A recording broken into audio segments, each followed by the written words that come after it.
Hey, what's up guys? JayzTwoCents, and guess what? The long-awaited Fractal Design Node 202 is finally available.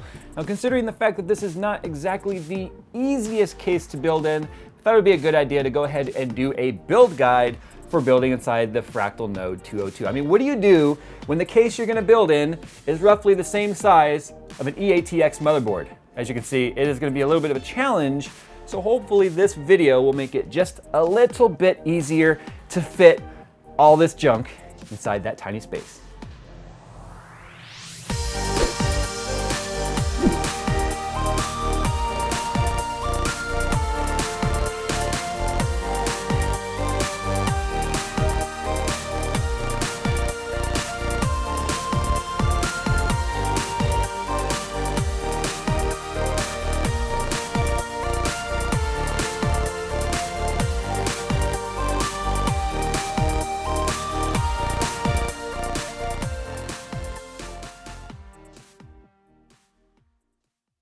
Okay, so you got a lot of components here to fit into a pretty small space. So there's some things that you got to keep in mind when you build in small form factor. Obviously, the Node 202 is a mini ITX motherboard compatibility. So mini ITX motherboards, they're a little bit interesting in that all of them pretty much are going to have very different arrangements. Whereas like standard ATX motherboards, typically you've got the 24 pin on the same spot, all the PCI Express slots are going to be in the same position, all the fan headers are pretty much the same. And ITX motherboards, they all are going to be very different based on the manufacturer. So you're going to want to keep that in mind with the way that things get installed in this case, and we'll go over that today. There's going to be a lot of pre-planning that's involved. But mini ITX motherboards, specifically in this case, for components, we are going with the EVGA Z97 Stinger with a 4790K installed. Yeah, probably is a bit on the high end in terms of hardware that we can put in here, but then again, that's kind of the way we do things around here. The most important part, though, probably is going to be keeping in mind the cooler selection. Now, obviously, this is a stock Intel cooler. And in fact, this is off of an i3, so it's even a little bit smaller than the one that would come with the 4790K. So overclocking is completely out of the question with this cooler. Now, there are other aftermarket coolers that you can fit in this case. It's got to be anything up to 56 millimeters. Obviously, keep it under that so you have a little bit of headroom. A lot of the coolers on the market, though, are taller than that, so you'd be very, very cognizant of the size of the cooler you're putting on here. Noctua makes a cooler that fits. Cooler Master makes a few coolers that fit, but you definitely are going to want to keep that in mind. There's not a lot of clearance on the top of the cooler. For memory here, we've got 16 gigabytes of Corsair Vengeance DDR3, 1866 DIMMs. Again, nothing too crazy. And then for graphics card, I'm going with and this is also going to be another part that you want to be cognizant of part selection, is the type of blower or cooler that is on your card. This is a 970 SSC here from EVGA. It is an atmospheric style card where the heat is going to be put into the case, and the case's job is going to be to remove that heat. Typically, I would suggest a blower style cooler. That's something that's got a fan on it that's going to exhaust all of the heat out of the back of the card. Then the case is a little less involved when it comes to the cooling of the GPU.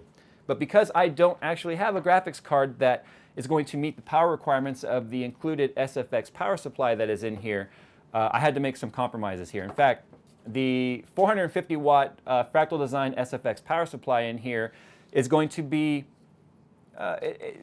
recommended 500 watt for a 970, but we're not going to be doing any overclocking, so we still are going to have enough headroom. But because of the style of graphics card that I'm using, I've decided to go ahead and put two additional fans in this case. I do have two 120 millimeter fan expansion slots in the GPU compartment to help keep things cool. We are using the Fractal Design Venturi fans here, and I did use SP fans instead of the airflow fans, specifically in this case because they're PWM, and I wanted to keep PWM control. And I also think the static pressure is going to help because we do want to do positive pressure in this case to keep things nice and cool. For hard drives, it does fit two 2.5 inch hard drives, so either hard drive or SSDs. No 3.5 inch support, so there's a little bit of a trade-off there, which again is kind of a theme when it comes to SFF builds. There's going to be some give and take. Now, you can get 1 terabyte SSDs pretty easily now. You can get multiple terabyte hard drives.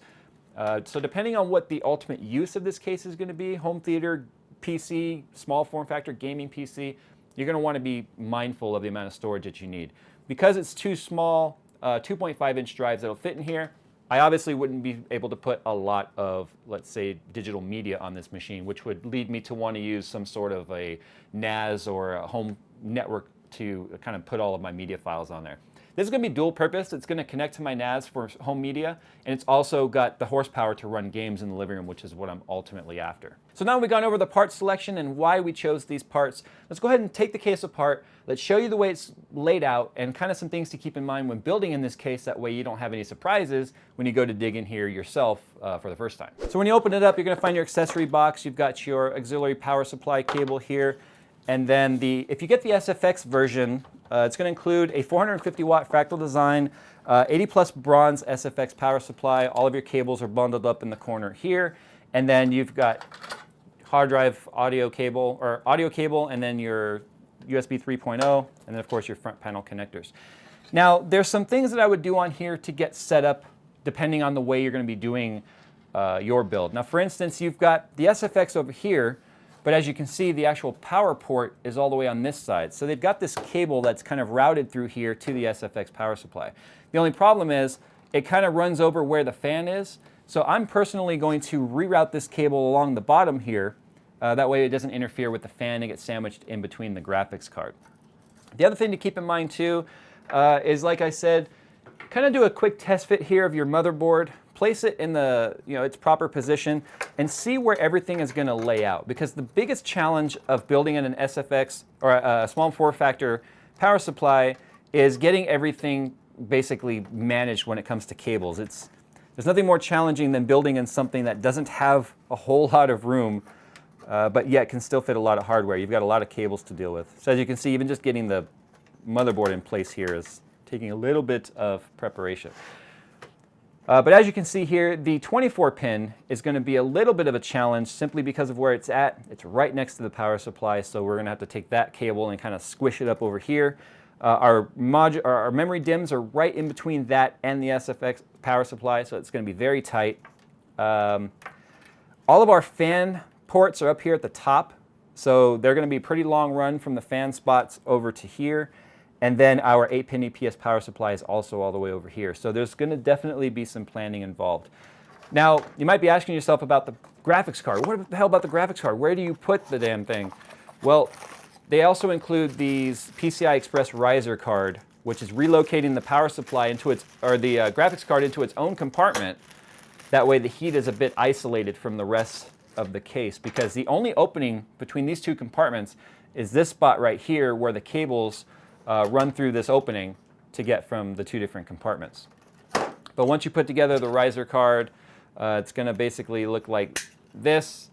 It gets mounted down in here. You'll see that in detail when we do the build, and then your graphics card goes right there. Now, because we're going to do the optional installation of the fans here, because I want as much positive pressure in this case as I can, we also have to go a step further and remove the bottom plastic cover right here so that we can actually access that. And also in here are your filters here for all of your intakes and your SFX power supply and all of that. It's pretty simple to get this off. It might seem a little bit scary the first time because they literally are just little tabs that pop on. But each one of these tabs, you can basically just push them back, work your way around, and then the thing will come off in one piece. Okay, so once you get those covers off, this is what you're left with here. It's pretty much just a frame, which makes things really easy to build in. And since we're going to do our fans, pop the filter off, and as you can see, there's not a whole lot to it. It's really easy to build once you get all of this access to it.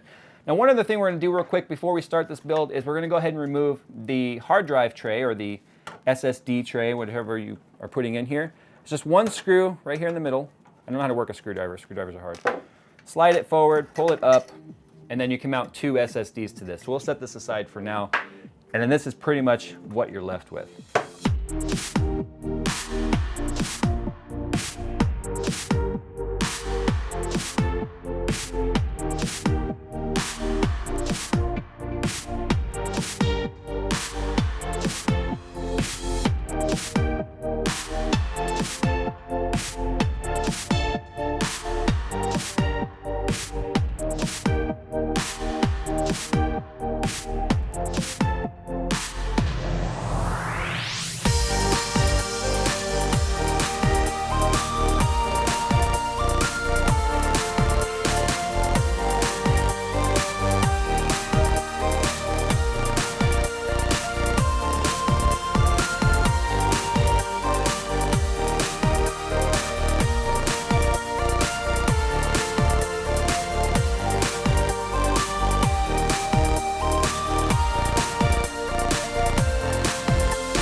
right, well, as you can see, it wasn't really all that bad. The biggest thing with building in a small form factor case, any case that it may be, is to plan. Now, every manufacturer's got their different idea of what would be the best form factor layout, and you're never going to get it to be absolutely perfect because they're also at the mercy of the layout of the motherboards, like we mentioned at the beginning.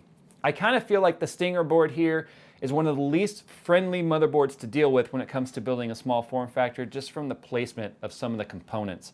But we got around that. As you can see, the stock cooler here, I know it's a little bit blasphemous for me to use a stock cooler on a 4790K. After all, it's all about overclocking. It's a Z97 chipset. But I think we're going to be okay, at least letting this thing run at stock speed. In fact, we'll do a temperature test before this video is through, and we'll see exactly how it's doing. But I'm not too concerned about that. The cables and stuff, yeah, they're not all black sleeved, but then again, for the price point of what this kit costs, you know, with the SFX power supply and the case, you can get past that because this is not a windowed case. This is a closed up case. It's designed to go on your desk or in your home entertainment center, and you're just not going to see any of those cables. Now, as you can see right here too, I've got the graphics card sitting here. We've got the 120 millimeter fans right behind that, which we can see right here. We'll take the filter off. So these are going to be feeding a lot of air onto the graphics card, which is also going to be pressurizing this case so that we force some of this cool air over into the compartment where the CPU is and then out the side vents, which are all the way around this case. So I don't think cooling is going to be an issue. Noise shouldn't be an issue either. We went with the Venturi fans, not only because it's a Fractal case, and we're like, oh, let's put in a Fractal fan. It's also very low noise. I've already done video reviews of these fans as well. They're absolutely amazing. And I still think the static pressure, given what's right in front of them being the graphics card, was the right choice rather than going with airflow, because there is obstructions on the front and back of this, these fans here, especially when we set it down flat, which is how it's going to be in my entertainment center. Now, speaking of flat, they do also have these rubber feet, which you can see right here, which simply stick onto the outside of the case. Make sure you get them, nice and neat in the corner, because that one just like disappeared under the case. And then they will give you some space between the ground and then the bottom of the case. And as long as you have some airflow, it's going to be more than enough. In the end, it all worked out pretty well. I think Fractal Design, especially with their SFX power supply in here, did a good job with making sure the links are long enough, but not too long. And given the size of this case, like I said, this is not much bigger in terms of footprint than an EATX motherboard. Just a little bit bigger, but not much. Anyway, let's go ahead and do this. Let's button it back up. Let's put it on over here where the test bench is, and let's just load up some Valley Benchmark and maybe some ADA 64, and let's see how the temperatures do, and then we will end it with that. But I think we've got my new home theater / mobile / gaming rig. It's kind of a triple purpose thing here. I think it's going to serve me well, as long as it doesn't overheat, but I'm pretty confident. So let's do that. Transition. I got the rubber feet on the bottom. We've got about a little more than a quarter inch of gap for airflow for those 120 intake fans I installed on there, the optional fans. And I'm surprised. I ran it for about 15 minutes in ADA 64 for the CPU anyway, thinking that with it upright and the big vent along the side of the case might have actually allowed a little bit more convection where the heat could actually, or maybe it's radiation, I forget, so that the heat could actually make it out the vent on the top and not worry about how much the 120 intakes are pushing and have positive pressure influence on the temperatures. And I'm going to apologize right now about my eye. This is how much I've been staring at the screen the last couple of days actually, and it's all red and bloodshot. You guys remember the old eye? You guys remember the old Jay who spent all night making these videos and would be like, hey guys, that's how we do video. But anyway, I digress. Back to this. I thought maybe laying it flat would give me worse temperatures, but it didn't really matter. It didn't really seem to matter which way I oriented the case. So that's the first thing I want to address. Second, gaming performance, I measured temperatures with the benchmark because I could let it run and run and run and run. And then I also measured CPU temperatures with ADA 64. So obviously right now we've got gaming going. And I want to point something out. Remember what I said earlier in the video. This is not the most optimal setup. I'm not using the right kind of cooler on this CPU. I mean, the stock Intel heatsink, you guys know, they make them with the intention of you throwing them in the trash. They know most people are going to ditch those. So CPU temperatures are kind of like worst case scenario. The graphics card I'm using is a blower style card like this, where we've got the fans that turn, and then the air is pushed out kind of all four sides of the card, and then it's up to the case to exhaust all of that heat. Well, obviously, this case has no exhaust fans. So we are running purely positive pressure with those 120s to try and push this air out of the case. Ideally, in a case like this, I would always recommend going with a blower style cooler like this, where all of the heat or all of the air is pulled in here and all of it is exhausted out the back, with the exception of some, like the Titan, have some vents in the back, so some might make it into the case. But let's say 90% of the air is going to make it out of these vents in the back, which would be most ideal. So I don't have the most ideal graphics card in there because I didn't have a big enough SFX power supply to power my Titan or a 980 Ti. And then the CPU cooler, going with some sort of like a low profile Noctua or Cooler Master CPU cooler that's 56 millimeters in height or lower, would have definitely been more ideal. So with that said, and that justification, I know it sounds like I'm trying to make up for bad numbers. They're really not bad at all. I just wanted to make sure you guys know these are things to keep in mind when you build in this specific case. GPU temperature right now is sitting at, well, it's bouncing between 79 and 81 depending on the test. And this has been running for about a half hour. So that's pretty good. Temperatures are fairly stabilized. That's heaven at 1080p with tessellation on normal and all the DirectX features on, anti-aliasing at 4x. And then we'll open up MSI Afterburner here and we can see how things were doing. See, our CPU temperatures during this were hovering anywhere between 50 and 76 degrees Celsius on the core. It's not bad at all. On the cores of the CPU. You guys know games tend to be a lot easier for the CPU than, say, stress testing like Ada64. Max CPU temperature that we achieved was 81, but you can kind of see, hopefully, the curve right here a little bit where it's fairly flat. And we already cooled back down to 55 degrees Celsius and the fans are slowing down.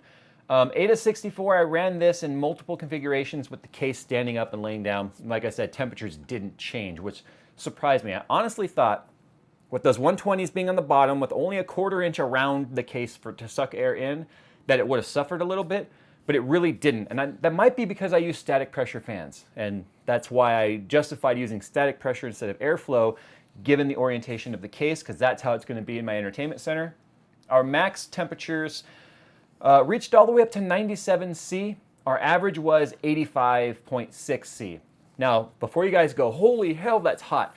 Remember, this is an i3 cooler put on top of a 4790K, and the average is what we care about.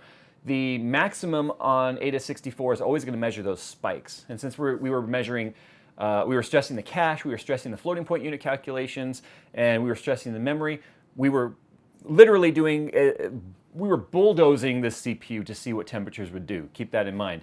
But the average is what we care about at about 85.6 was our average temperature there. And the modern CPUs from Intel don't thermal throttle, at least on the mainstream. Enthusiast, it's a little lower with the X99s and X79 stuff, but 4790K will thermal throttle at 105 C. So as you can see, we had 20 C of headroom before we even started to thermal throttle in this tiny case with no exhaust fans and the wrong CPU cooler. So you can see for the worst case scenario, more than acceptable. Anyway, guys, I hope this video has helped you understand a little bit more about the Node 202 that we've been waiting on for so long. Thanks for Fractal Josh for coming down here and helping me get this video together. He did some camera work for me and I did all the prep. Don't give him any credit for this build. I did all the work. But anyway, time to get out of here, guys. Thanks for watching. And as always, I will see you in the next video. You should have said all that junk inside that truck. No, because then it'd be really obvious that it was a dirty joke. And remember, we only do innuendos around here. Innuendos. And your mom's. I feel so Paul's Hardware right now, like with this setup and the way the camera is, and be like, hello, welcome to another amazing Paul's video, where today we are going to build this graciously supplied computer from a list of sponsors and vendors. And at the end, it probably won't work, but it won't matter because I will still be happy and smiley because that's just the kind of guy that I am. Hey, what's up everybody? Jerry here, AKA Barnacles, and today we're gonna build a computer. But I'm gonna need a little help because I kind of forgot how to build a computer. Ladies,